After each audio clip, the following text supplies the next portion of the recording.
باقی جہاں تک فلسطین کا معاملہ، کشمیر کا معاملہ، فلاں کا معاملہ، ان معاملات کے بارے میں اچھی طرح سمجھ لیجئے کہ ایک نقطہ نظر یہ ہے کہ یہ بظاہر تو اسلام کے دشمنوں کے ہاتھوں ہم پر مصیبتیں آ رہی ہیں، حقیقتاً یہ اللہ کا عذاب ہے ہم پر، اس لیے کہ اللہ نے امت مسلمہ کی حیثیت سے جو ذمہ داری ہمیں سونپی تھی وہ ہم نے ادا نہیں کی۔ اللہ کا عذاب، جیسے مکے میں جب ابو جہل مار رہا تھا تو وہ اللہ کی آزمائش تھی، وہ ہاتھ جو ہے ابو جہل کا تھا جس سے کوڑا پڑا ہے، جس پر بھی پڑا ہے، لیکن اللہ فرماتے ہیں وَلَقَدْ فَتَنَّا الَّذِينَ مِنْ، ہم آزما رہے ہیں، ہم آزمائیں گے، وَلَنَبْلُوَنَّكُمْ بِشَيْءٍ مِنَ الْخَوْفِ وَالْجُوعِ، تو وہ آزمائش تھی صحابہ کرام کی اللہ کی طرف سے، اگرچہ بظاہر وہ ان لوگوں کے ہاتھوں آ رہی تھی۔ اس حوالے سے یہ جان لیجئے کہ اس وقت امت کا جو حال ہے وہ سزا کا ہے، عذاب کا ہے۔ آپ کتاب میری پڑھ چکے ہیں، سابقہ اور موجودہ مسلمان امتوں کا ماضی حال اور مستقبل۔ وہ امت جو اتنی لاڈلی پیاری تھی کہ یہاں تک پہنچ گئی، نحن ابناء اللہ واحباہ، ہم تو اللہ کے بیٹوں کے مانند ہیں، بڑے چہیتے ہیں، ان پر جو جو کوڑے پڑے ہیں اللہ کے عذاب کے، فَلِمَ يُعَذِّبُكُم بِذُنُوبِكُم بَلْ أَنتُم بَشَرٌ مِّمَّنْ خَلَقَ، ایسے ہی لاڈلے ہو تو تمہارے اوپر یہ کوڑے کیوں پڑتے رہے، کبھی اسیریوں کے ہاتھوں، کبھی نبوکڈنضر کے ہاتھوں، کبھی یونانیوں کے ہاتھوں، کبھی رومیوں کے ہاتھوں، کبھی جرمنوں کے ہاتھوں، ایک پر ایک کوڑا مزیدار پڑ رہا ہے۔ کیوں پڑ رہا ہے؟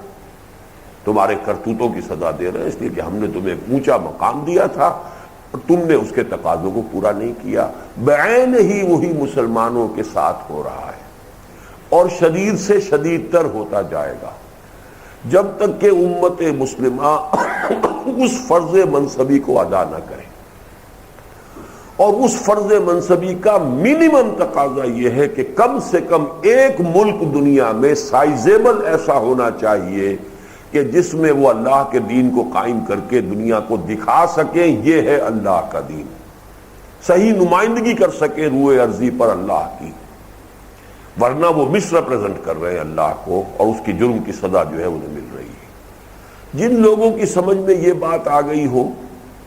وہ تو اپنی ساری توانائی، ساری قوتیں، سارے اوقات جو بھی ہیں، ہر شخص کا اپنا دھندا ہے، اپنے بال بچوں کا پیٹ بھی پالنا ہے، اپنے بھی کچھ ضروریات ہیں، اس سے جو بھی وقت بچاتا ہے یا جو بھی سرمایہ بچاتا ہے، اب اس کی انویسٹمنٹ کہاں کرے گا؟ جس کی سمجھ میں یہ بات آ گئی ہے وہ تو اور کہیں اس کو خرچ نہیں کرے گا سوائے اس کے کہ اسی طرح کا انقلاب برپا کر کے کسی جگہ پر، اس لیے کہ اس کے بغیر کوئی امکان ہی نہیں ہے کہ اللہ کے عذاب کا سلسلہ جو ہے وہ کہیں ختم ہو جائے۔ وہ ایک جگہ سے کوئی تھوڑا کم ہوگا دوسری جگہ زیادہ ہو جائے گا، دوسری جگہ سے کم ہوگا، جیسے فساد خون ہوتا ہے۔ مولانا مودودی نے یہ مثال ایک زمانے میں دی تھی کہ خون کا فساد ہے، ایک تھوڑا یہاں نکل آیا ہے، آپ نے اس کی خوب مرہم پٹی کی، پلٹس باندھی، سب کچھ کیا، لیکن آپ نے فساد خون کا علاج نہیں کیا، وہ منہ ٹھیک ہو جائے گا، کسی اور جگہ تھوڑا نکل آئے گا۔ تو فساد امت جو ہے وہ کیا ہے؟ وہ یہ ہے کہ جو امت کا فرض منصبی تھا وہ اسے ادا نہیں کر رہی۔ تو جن لوگوں کی سمجھ میں یہ بات آ جائے ان کی تو لاجیکلی پھر ان کی ساری توجہ، ساری توانائیاں، سارے اوقات صرف ہونے چاہیے اس پر کہ گویا کہ اصل کیوریٹو ٹریٹمنٹ جو ہے اس پر مرکوز کریں۔